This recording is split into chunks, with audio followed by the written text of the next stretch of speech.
Hello, my name is CC Hogan. This video demonstrates how I edit an audiobook with Cubase Pro. Like many professional systems, Cubase Pro works in multitrack mode. Each time you press record, a new file is created, using the name of the track plus a number. If you stop and start recording on the same track multiple times, you end up with lots of events spread across the length of the timeline, as you can see here. There are several good reasons why this is the best method to record. Recording is direct to disk and not to RAM, so if your system crashes, the audio is kept. Also, the vast majority of editing I'll show you is non-destructive, as is recording.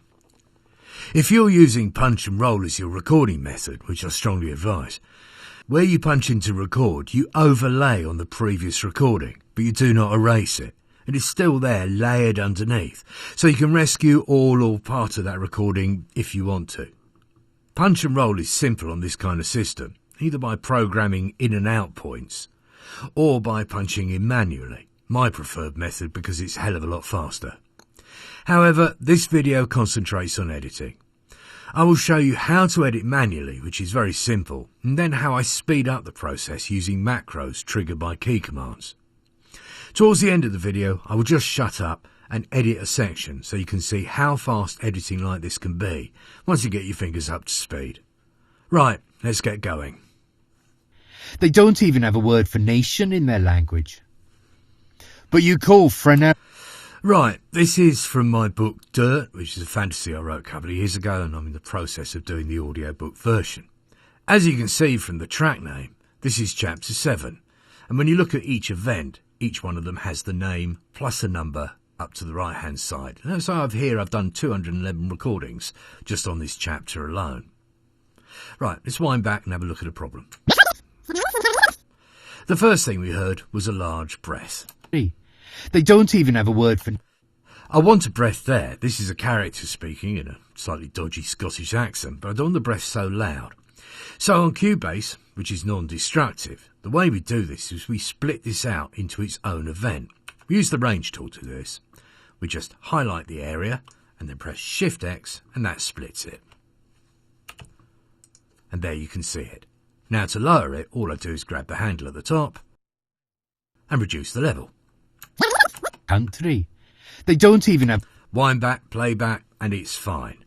However, that was a couple of movements in there, and if I'm doing a lot of editing on a long piece, any movement I can cut down is a good thing. So I've done a macro. Let's just undo that. Go to the range tool, you can see it is still highlighted. Now, the macro I've programmed will split that. It will reduce it by a set amount. This is amount I've worked out works for majority of breaths. It will then rewind by the duration of my pre-roll, which I have set down here. And then it will go into playback again. So let's press the one button and see what happens. Independent country. They don't even have a word for nation in their language. So you can see one click and done, and we can move on. Right, let's have a listen to the next problem, which I can see is a big long gap. In their language. But you call Frenero a... Right, this is a conversation, so we don't want big long gaps here, and that breath was a bit nasty. That was probably me gasping for life. So let's cut that out to start with. Again, this is on a macro, so you would normally do Control X for cut. This just adds the pre-roll and the play to the method. In their language. But you call... But it's still a bit long. We need to tighten that up. There are two ways to do it. We could do a range here like that and just press delete time, another macro, and it will shift everything up by that amount. However, how do I know that's the right amount? I'm guessing I'm doing it visually. This is an audio format. We should be using our ears. So let's go to the select tool, wind back. What I'm going to do is I'm going to press play and I'm just going to stop at where my brain says that's where the next bit of dialogue should come in. Word for nation in their language. It's there. So at that point, what I have to do is select all the events to the right-hand side and then move them up to the cursor position. Again, I can do that manually, but it's a couple of clicks and I want to speed that up. So I've created a macro on one key, and here it is. In their language. But you call Frenero a queen. Doesn't that have to mean you're the queen of something? Very, very neat, very, very fast.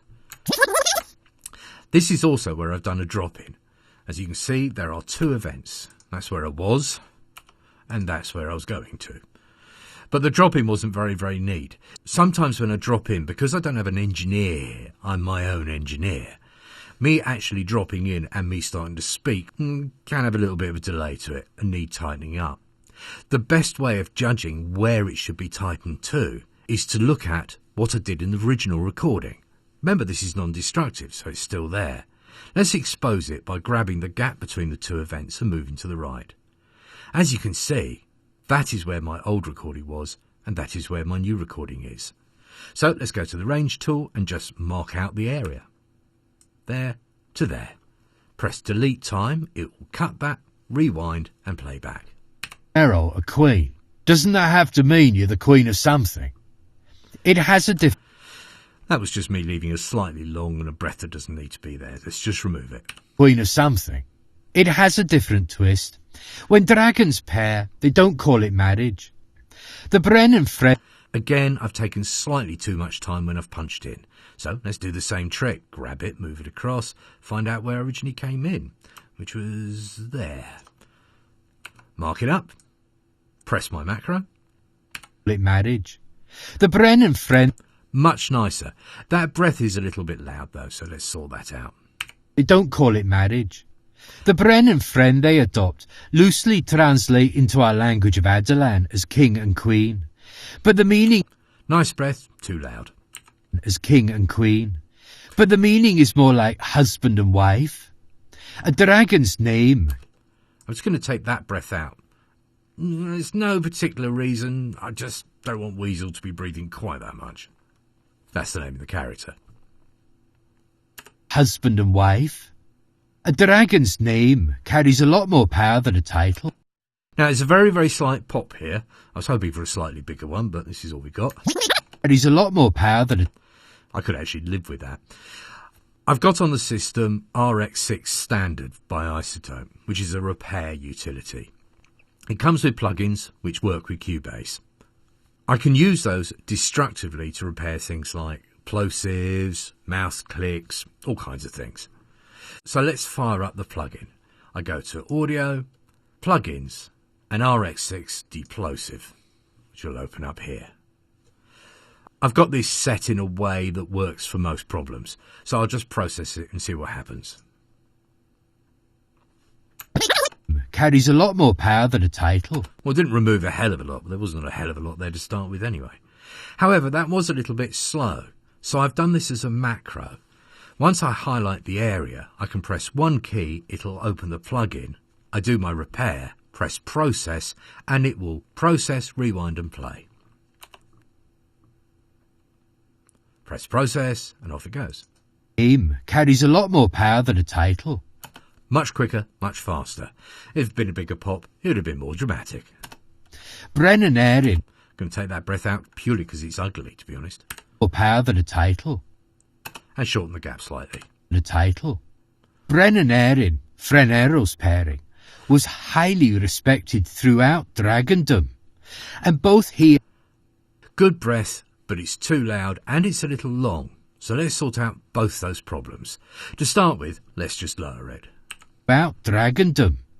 And both he and... Right, Cubase has a little facility, which is, I set there, which is the arrow with the clock face, which is when you shorten an event. Not only does it reduce the amount of time it is, it actually compresses by time what is inside. So if I grab the right-hand corner of this and move this across, that's actually shortened the breath. Now all I need to do is take that gap out. And let's play back and see where we're left. Dragondom. And both he and... See, a little bit shorter, which made it neater, but it's still a breath, so we have the character still living and breathing. Very, very useful facility. Let's carry on. Frenero helped to smooth many problems between... A little bit of a pop there. Let's have a go at that. Helped to smooth many problems between the dragons, the humans and the Callistons. Just being... Right. Don't need the breath there. Gap's probably a bit long as well. Let's have a listen. And the Callistons. Alliston's. Just being part of that. And try and soften that pop down slightly. Just being part of that history carries a lot of weight. They also carries a lot of weight. They also were the ones that encouraged the sea dragons to keep their relationships going with coastal humans. Interesting.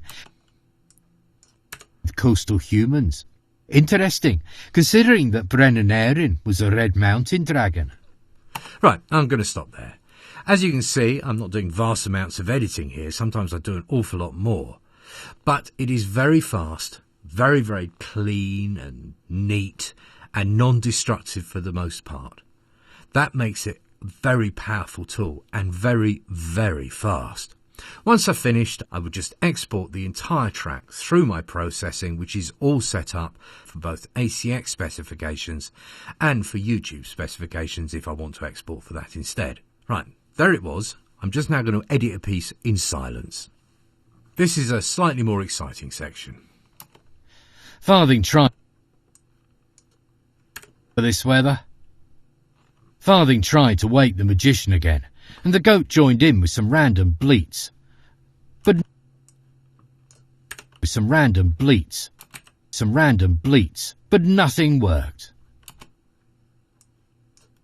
nothing worked.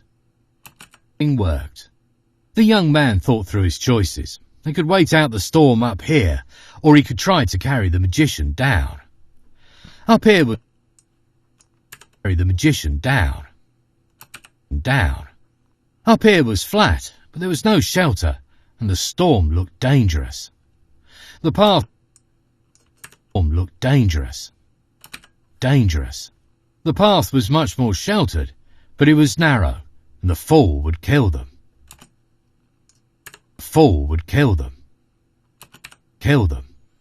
What do I do? Farthing asked him.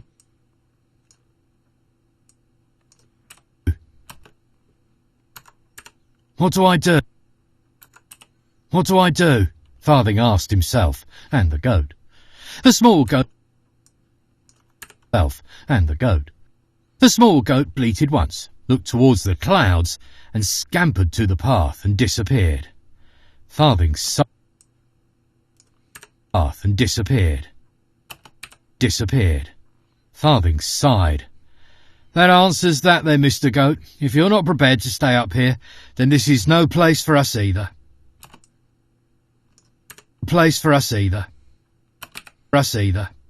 With a grunt, Farthing lifted the magician and slung him over his shoulders. He was surprisingly light, even for